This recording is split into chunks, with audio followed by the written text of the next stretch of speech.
हम मीनू झा प्रणाम करै छी समस्त मिथिलावासीके। आइ हम एकटा महेशवाणी गाबऽ जा रहल छी। संग दऽ रहल अछि श्रीमती माला झा। नीक लागत तऽ लाइक शेयर जरूर करब। धन्यवाद। जय मिथिला, जय मैथिली।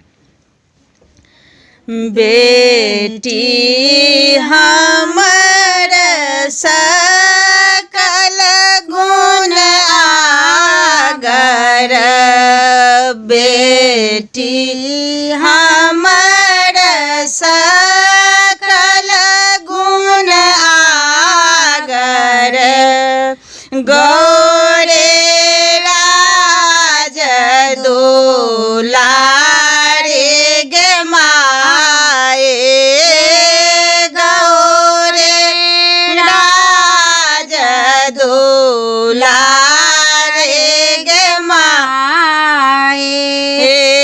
तिनका उचित बड़ाई नहीं ठेकाने, तिनका उचित बड़ाई नहीं ठेकाने।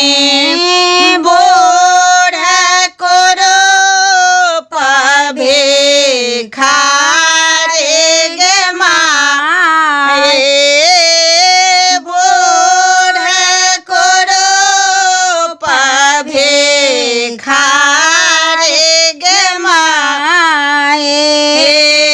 वाहन बाछा जीवन भिक्षा, वाहन बाछा जीवन भिक्षा, भूषण और भजियार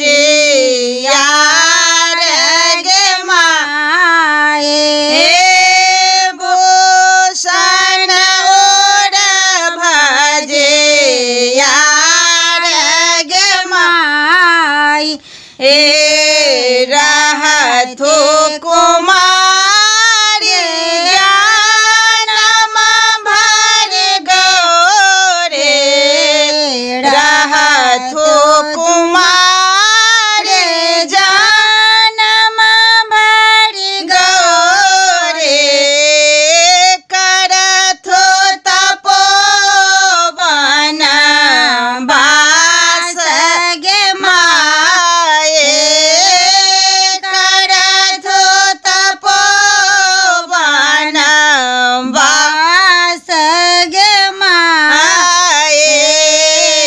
एहन बताह पालन देबने, एहन बताह पालन देबने।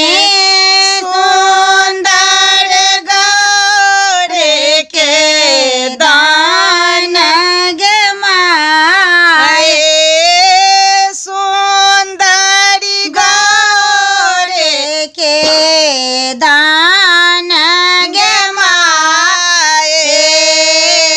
करो मनायन जगत जनम भरे, करू है मनायन